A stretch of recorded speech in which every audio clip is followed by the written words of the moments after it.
Hello everyone, I'm Mithra. Welcome to ReRolled, a series where I jump into my collection, pull out a game, and give it a second look. Today, I'm going to be looking at Townsfolk Tussle. Townsfolk Tussle is an AI-driven boss battler.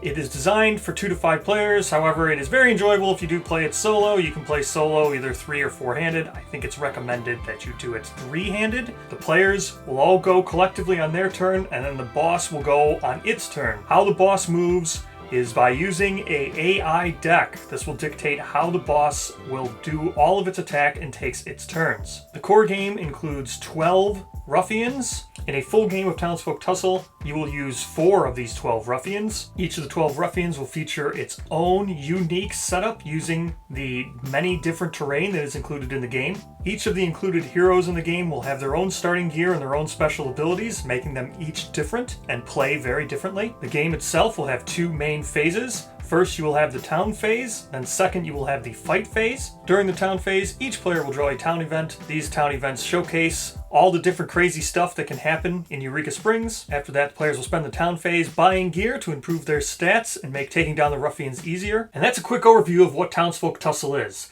It's mainly just a boss battler. I would say the complexity of this boss battler is not super casual, but not super difficult.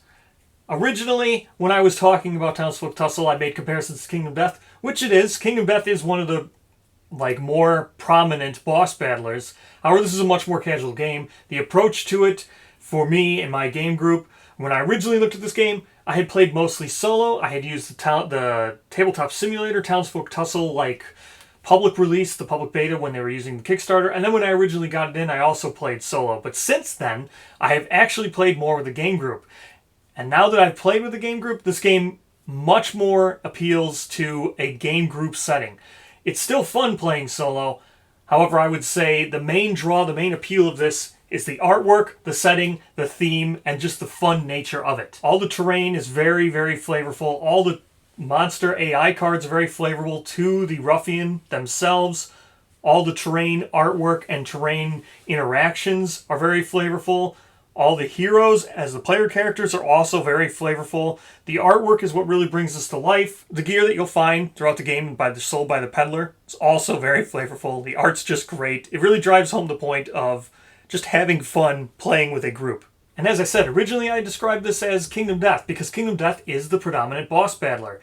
However, what I would say what this game truly is like Simon makes a boss battler.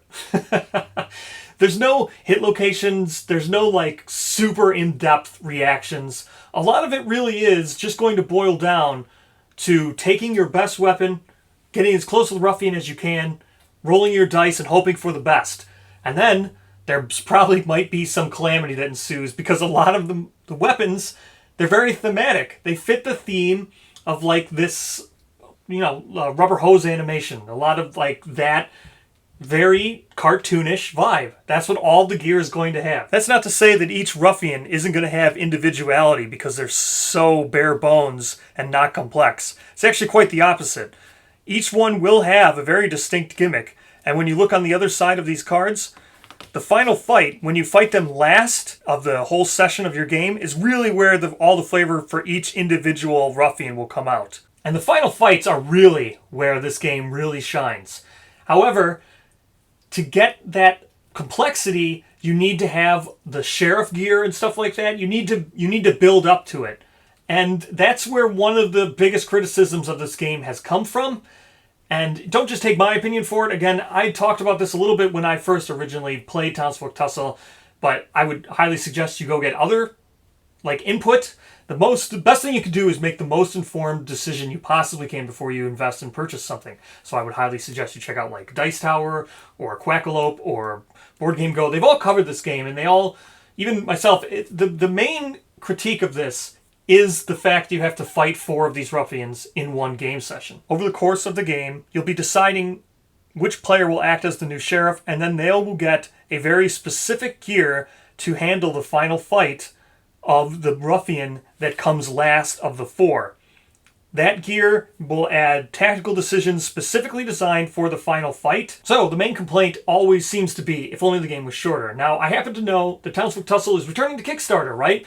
That's super great. In fact, it will return to Kickstarter within 2 weeks of when this video goes up. The good thing about that is they're doing a second edition. Now, the last couple updates that were on the original Townsfolk Tussle Kickstarter, they mentioned there'd be an upgrade pack to what the new rules are going to be for the second edition. One of those things that is addressed is the fact that there is now a 3 Ruffian version, a shorter version of the game. How that will handle itself in the new version is you'll just start with more money. And let me just quickly explain money, because that's also one of the things that's very different about this when you look at other boss battlers. Money in this game is going to be a static amount for winning a fight, and then you're going to get a variable amount based on the feats of metal that you were given.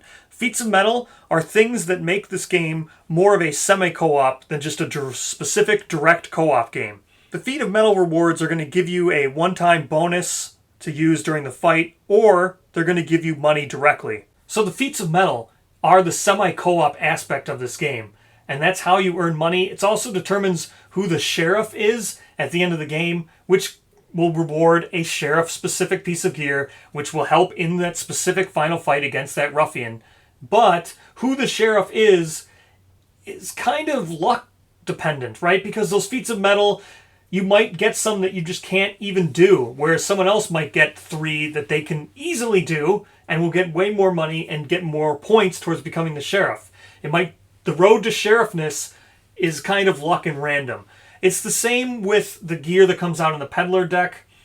That's all just random. However, the second edition does also address this. The second edition makes it so that the gear will instantly replenish itself. Once you buy a piece, you'll draw a new card and you'll replenish the set or the shop back to full, which is a great change. This also addresses many of the complaints from the first edition. So it's great to see that the second edition is really geared towards alleviating some of the negatives the first edition had. You'll notice that each ruffian has their very own distinct and unique setup, which I've already talked about.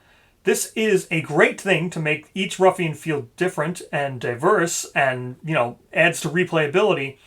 However, this can take a long time to set up.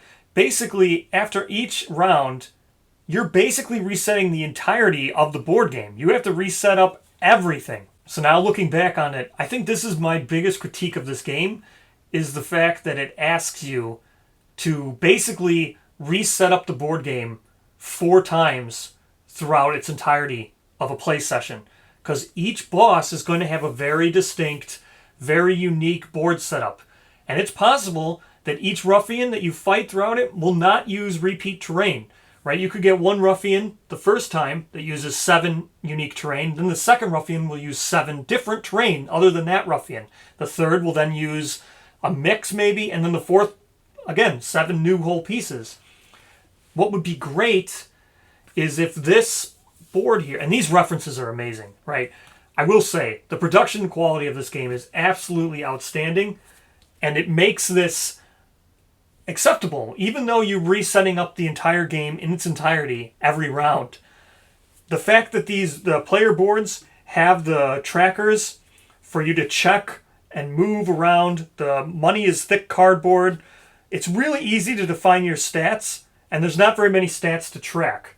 And these markers are absolutely amazing. Same goes for the front side of the ruffian boards themselves. Everything you'll need is right here, right on these things. You almost never need to revisit the book, which is super great because they know you're going to need to set up the game pretty much 4 times. Everything you need is right here on these things. They're like a great cardboard reference. These things are just absolutely amazing. The artwork on them is amazing. The ruffian boards and the player boards are stellar. They're absolutely amazing when compared to any other board game, right? And like I said, I think I view this now as a CMON makes a boss battler. That's how I look at this. The only thing I wish maybe they had on these would be the terrain in this game. Each terrain's going to have their own terrain card. Then they each have their own name.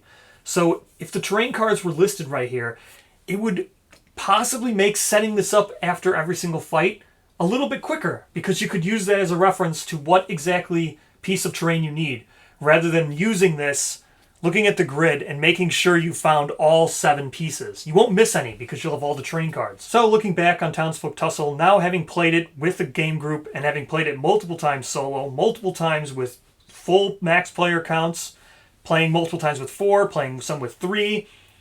I think this game is still really great. And even though there's the length of the game is a real thing. And again, I would highly encourage you to go out and get more opinions than just mine, but this was meant to be a very quick look at how Townsfolk Tussle has held up, and looking towards the future of the second edition of Townsfolk Tussle. I still would say it's much better in a game group setting than playing solo.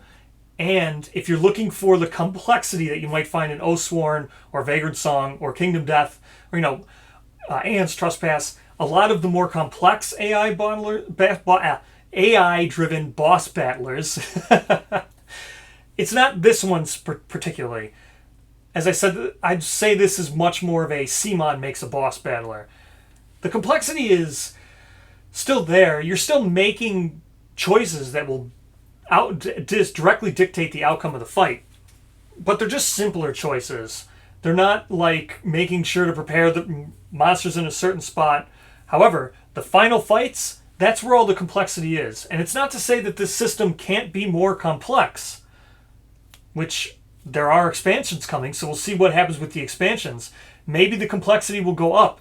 And the randomness of the game, you have to just kind of accept that as well.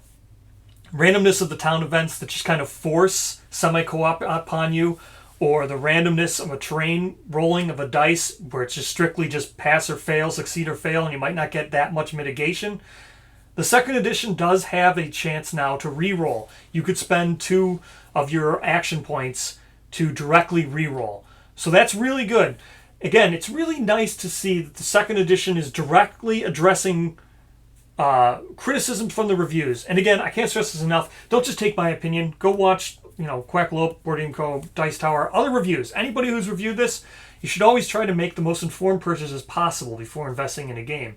But I feel, even with now playing much, much more, this game still is very good. It really is.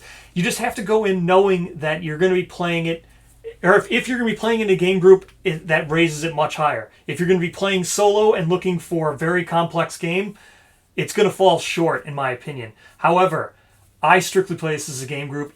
I still enjoy playing it solo, but that is going with the mindset that I know that it's not as in-depth as other boss battlers that are now on the market, like Vagrant Song, Kingdom Death, Aeon's Trespass, Oathsworn.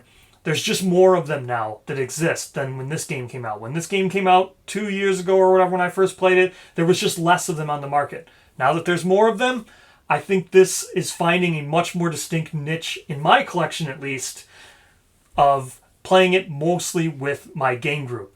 So, that's my opinion. That's my reroll on Townsfolk Tussle. My only thing would be, it's much less solo for me now. So, thank you so much for watching. I'll see everyone there. Hopefully in the Kickstarter, I'll be there. So, I'll see you then. Thank you so much for watching. I'll see you in the next reroll.